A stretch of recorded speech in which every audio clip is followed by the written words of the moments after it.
Hey there, it's Derek from Pacific Coast Auto in Japan, and we're looking at a 2002 Suzuki Carry K-Truck. This one bought from auction here in Japan for export. This one to Canada, and we're selling a lot of these K-Trucks. We sell most of them to the USA right now because they're a very hot item there, but they are a very functional, kind of hyper-functional type of vehicle that is used by contractors here in Japan.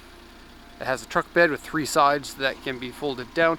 Very, very low loading shelf, and so getting things in and out of the truck is nothing compared to American pickup truck where you have to lift something up really high in order to get it into the bed. That makes this one very convenient. It also gets very cheap registration here in Japan and very good fuel economy, which would be a big plus elsewhere. This one has switchable 4-wheel drive so that you can choose 2-wheel drive or 4-wheel drive, and has a low range gear ratio so that you can make it into a climbing vehicle if you want. Okay, so just going to go over the auction inspection sheet. This is the official one from the auction and details any of the damage to the vehicle. Then I'll go around the outside and the inside of the car and show how the condition of it compares to the auction inspection sheet, and then this one's off to the port. So it's a 2002 Carry KC 4-wheel drive. 660cc, so that's less than a liter. That's 0.66 liters. 5-speed manual. This one doesn't have AC, but you can get them with AC. Auction grade 3.5 with an interior grade B. And then here's the damages to the vehicle. It says bed and sides scratched and dented, and it's actually pretty clean, I would say. Underside surface rust, which is true. Various scratches and dents on the car. Windshield rock chip, nothing to worry about there. Seat is dirty, again, not hugely dirty. For K-Trucks, sometimes you'll find some of them are really, really dirty, but this one's pretty clean. This one is a little bit of a concern, but it's very, very light. Left and right pillar lower section has corrosion on it, and I'll show you that when we get to that part of the video. Front bumper A3 and A2, that's a medium scratch here and a large scratch here on the front bumper. Paint is cracked with S2 on the roof, which is a medium level rust, and I'll show you that as well. Okay, so let's do the once around. And in case you can't tell in the video, these are super small vehicles, like Austin Mini size. Maybe a little bit longer, maybe not. And so whipping in and out of town makes it pretty easy. They have a really tight turning radius. And so if your job site requires kind of maneuverability like a forklift, these aren't that good, but they are way better than most traditional vehicles. Even the Japanese industrial trucks that are bigger than this tend to be very tightly turning trucks because roads in Japan are often at 90-degree angle with no runoff and very narrow streets, meaning that it can be hard to make it around the corners, and so these industrial trucks are meant to go basically anywhere that you need to go. It's a 2-seater, and 5-speed manual makes it, I guess, a little bit easier to put the power down exactly as you want. It doesn't really feel underpowered to me, but then again, I've been living here in Japan for quite some time. Okay, a bit of a more modern front end to your typical one. I actually have another one over here, so you can see what... Now this one over here is a Daihatsu, but they're all very similar in looks. So traditionally you would have the more flat face, like something like this one here, whereas this new Suzuki one has a bit more of a stubby nose. Most likely it's a little bit safer in crashes, but I wouldn't consider this a 5-star safety car. If safety is what you're worried about, you probably don't want something as small as this. Okay, so let's look at the damages. We got the medium scratch on here.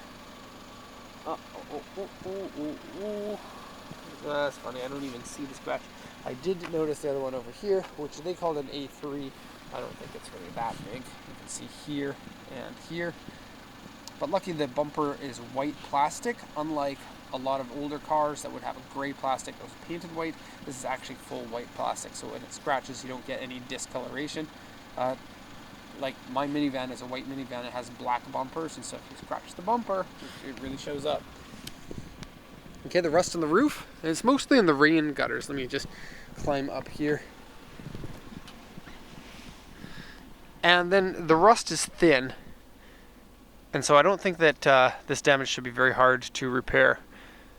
Just kind of wire brush it and then paint. And since it's on the roof, it doesn't need to be as beautiful. The roof is pretty high on these despite the small size of the vehicle. And then same thing on the other side. Hop down. And then what was the other thing? Oh, the pillar corrosion. Okay. Oh, and there's a dent here. They consider this a U2 or medium dent. You can see that. And it's actually cracked the paint, and so put some more paint in there to seal it.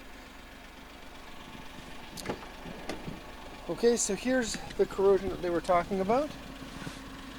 You can see here that it's a little bit corroded. I don't think it would be difficult to fix again. These are still solid, and so wire brush and paint, these should be good. The other side is basically the exact same. And go into the interior once we get over to the other side here. Have a quick look at the bed. Bed has this rubber mat at the bottom, which makes it probably able to withstand more wear. That's good. Also, the rubber caps on the top prevent any chipped paint on the top of these. And then really easy to get these to come down. Just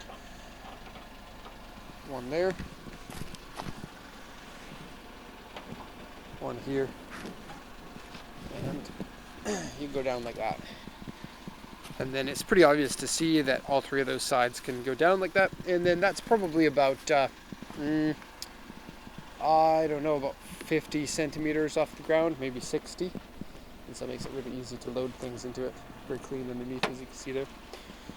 And the rear one has these chains so that you can treat it like a tailgate, so it flips down parallel to the bed, or you can flip it all the way down if you take those chains and detach them.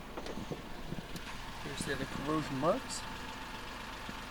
Okay, and inside the vehicle doesn't smell like cigarettes. Don't think it has been smoked in, and it's pretty clean. It's very bare bones type of vehicle, which makes it very lightweight, which is good, but no AC in this model, no power windows. Most of the K trucks don't come with power windows. Four-wheel drive system works.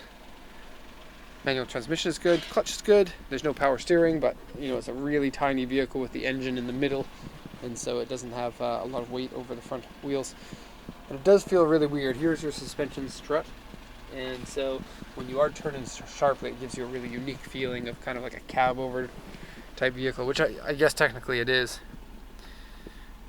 Digital odometer there, no tachometer. You have a heater and a radio. And oddly enough, the radio has the speaker integrated right into the radio piece. It looks like it's actually missing some of the pixels in there. Not pixels, LCD display. Okay, what else is there to show? Not an awful lot. Here's our selectable four-wheel drive. And the low gear range, oh man, driving one of these off-road with some knobbly tires would be so much fun. And there are a lot of people, especially in the US and maybe in Canada too, that put larger tires on it and lift kits and things like that. Just want to mention a little bit of surface rust in there that should be attended to. But that's basically it for this walk around, so I hope you enjoyed it. And if you have any questions, please let me know in the comment section, or you can check out our website. There's a link to that in the description to the video. So thanks so much for watching, and have a nice day.